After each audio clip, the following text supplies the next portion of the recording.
За өнөөглөө бид философи ухааны доктор профессор Галендвиг студидтэй урьдсан байгаа. За уран зохиол оюун сэтгэлийг задалдгаа гэдэг сэдвээр бол бид өнөөглөө зочинтойгоо ярилцах болно. Танд өглөөний мэнд төргий та сайхан амарсан. Сайхан амарсан. За тэгэхээр уран зохиолын тухайд бол хоёулаа өнөөглөө онцолж ярина.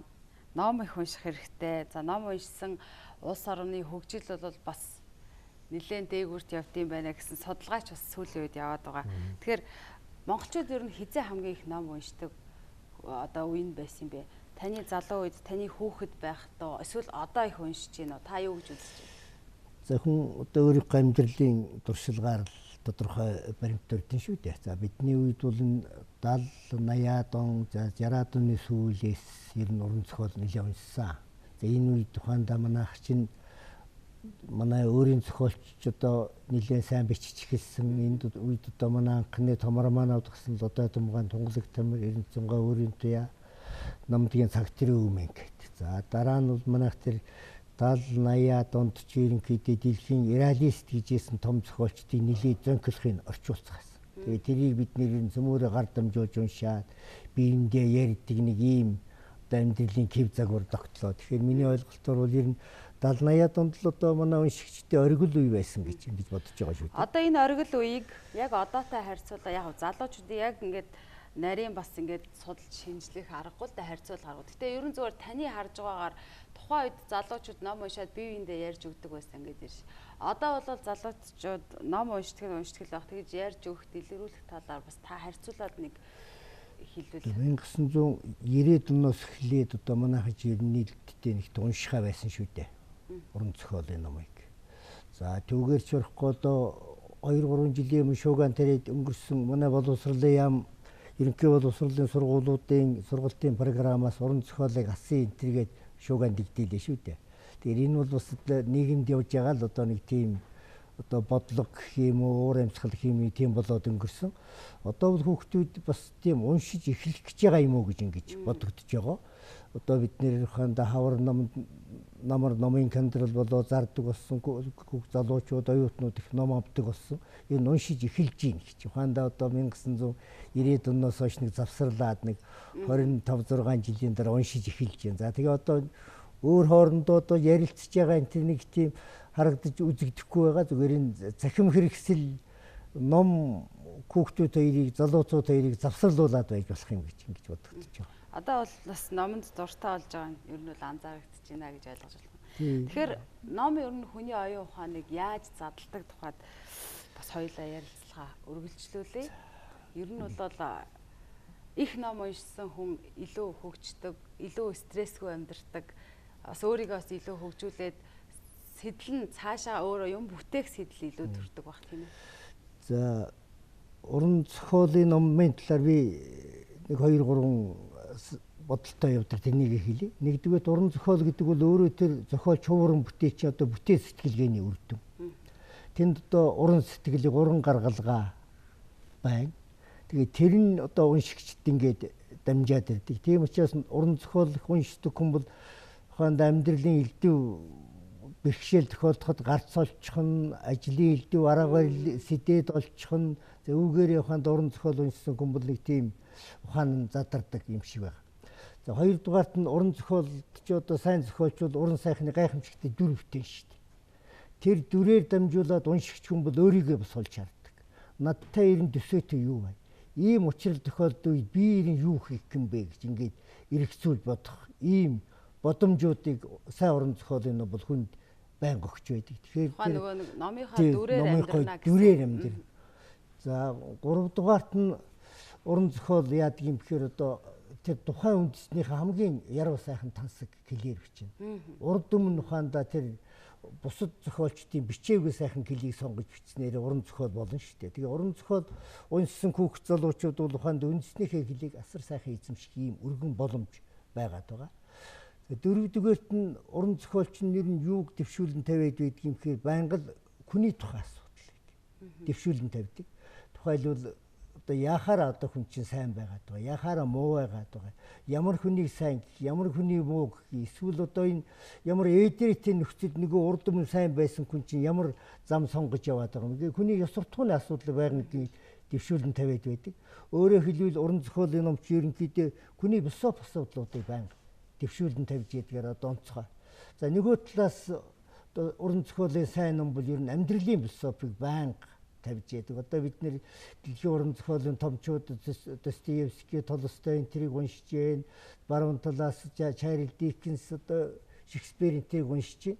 Тэнд амьдралын философи асуудлыг байнга тавьж яадаг. Ер нь хүн гэдэг чинь хин юм бэ? Би одоо хэн болох ёстой юм? Энэ нийгэмд чинь би одоо яагаад гологдоод байгаа? Эсвэл яагаад шилэгдээд байгаа? Бид нэр одоо биеийн дээр нь ямар сэтгэлээр хандах ёстой юм бэ гэд ийм амьдралын философи асуудлыг уран зохиол байнга төвшүүлэн тавьж байдаг. Тийм учраас уран зохиолын ном уншина гэдэг бол одоо миний бодлоор бол философи ухааныг бас судалж байгаа. Хүн болох ухаанаа уран зохиолоос олж авдаг. Энгийн ойлгомжтой уран сайхны дүрээр дамжуулаад гарна. Үндэснийхээ тансаг сайхан хэлээд өгнө. Тэгээ уран зохиол уншихын нэг өөр нэг онцлог бол уран зохиол, сайн уран зохиолын ном уншиж байгаа хүн бол уншихын явцдаа байнга эргэцүүлэн бодох, буцаж уншихгүй. Энэ өгүүлбэрээр нь юу гэв? Энэ хуудсан дээр юу гэж ийм өргөн боломж байдаг. Кино бол үзэл өнгөрөн шүү дээ. Тэгээ тэр боломж нь ухаанда одоо уран зохиолын ном уншиж байгаа хүнийг байнга ухаарл бий болгож байдаг. Сүүлийн үед бас нэг ийм одоо судалгааны материал гарсан байна лээ. Уран зохиолын ном унших, математикийн бодлого бодох хоёр хүнийг одоо залуужуулж байдаг гэсэн ийм судалгааны материал хүртэл явж байна. За Солонгос тэнүүдээр ямар хөө судалгааны ажил хийж байгаа хөө замнаа Солонгосын хүүхд залуучууд одоо компьютероор орчлоо, захим хэрэгслээр орчлоо. Энд чинь нэр нь хүмүүсийн ой ухааныг муутгаж байгаа юм байна. За тэгээд тэнд ямар хөө нэр томьёо гарсан бэхээр тооноос шалтгаалх оюун ухааны сулрал гэдэг тийм өвчний онш хүртэл тавьж байгаа юм байна. Тэгээд түүнийг сөрөх одоо ухаанда хөтөлбөр хэрэгжүүлж байгаа ийм баримтууд байна. Тэгэхээр энэ өөрөөр хэлбэл хүүхд залуучууд номноос холдно гэдэг ямар муу үр дагавартай байдгийг, номон доортно гэдэг ямар сайн эрэг талтай юм бэ гэдгийг хэлээд өгч чинь гэж бодож байна шүү дээ. Монголчууд бол нөгөө орой гэрээ сайхан таарч суугаад үлгэр домгоо одоо хүүхдүүдэд ярьж өгдөг гэл бас уран зохиолыг ер нь хүүхдээ багаас нь ингээд уран зохиол дуртай болгох тэр дүр тэр амьдрах ухааныг бас ойлгуулах тэр хэлбэр аргыг хэрэгэлдэг л тийм л арц түн байсан шүү дээ. Бидний үеийнхэн бол одоо тэр оройд үлгэр домог ярьдаг цагийн одоо захыг сэж үрээд захыг дайраад өнгөрсөн ийм үеийнхэн. Тэгээ манайханд одоо манай Завхан Мандалсан, би Завхны хүнтэй Завхан Мандалсамын гадарагч гэдэг хүн манайханд ирж ондог. Тэр хүнийг ирэхэд хүүхдүүд бидний их дуртай. Тэр хүн одоо юугаараа дуртай хүн бидний одоо сонирхлыг татсан хүн шүнжэнгөө бидэнд үлгэр ярьж өгдөг. Гайхамшигтай одоо уран сайхны сэтгэлгээг тэр хүнээр дамжуулж авч байна. Тэгээ хүүхд чи өөрөө ер нь тийм одоо нэг тийм уран сайхны сэтгэлгээтэй, фантаз сэтгэлгээтэй, ирээдүгээ төрөлхтөй дуртай хүн.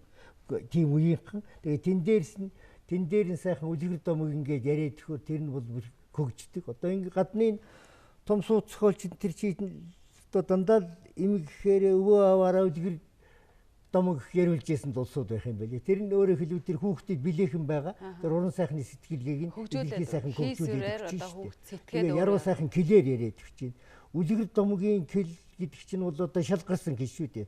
Тухайн ард түмэн олон үе дамжуулж ярьсаар байгаа. Тэр муу муухай тааруухан нь гээгдэж уцраад хамгийн сайхан шалгарсан кэл нь үлгэр домогт уцарч байгаа шүү дээ. Надад бас битэрийн ярилцах цаг дуусчихын сүүлийн асуулт философч хүний хувьд ямар уран зохиолын номыг та шимтэж уншдаг вэ? Ямар ном, ямар зохиолууд танд одоо илүү бас уншихад тийм амьдралын гоё ухаантай, гоё үг хэллэгтэй юм байдаг вэ? Манай Утгын тэнгэр сургууль дээр номын клуб гэдэг ажил болдгийг одоо нэг 4-5 жил ажиллаж байна. Тэгээ би тэднүүдийг хүүхдүүдэд чиглүүлээд ингэ явдаг. Тэгээ хүүхдүүд бид нэр ер нь дэлхийн сонгодог уран зохиолыг одоо уншия. Тэгээд тэр одоо манайд л орчуулагдсан зохиолуудыг бид нэр одоо уншаад 7 хоног болгонд ингээд ярилцаад байдаг. За манайд бол бас сайн зохиолчуд биш дээ. Тэднийхээгээ уншина.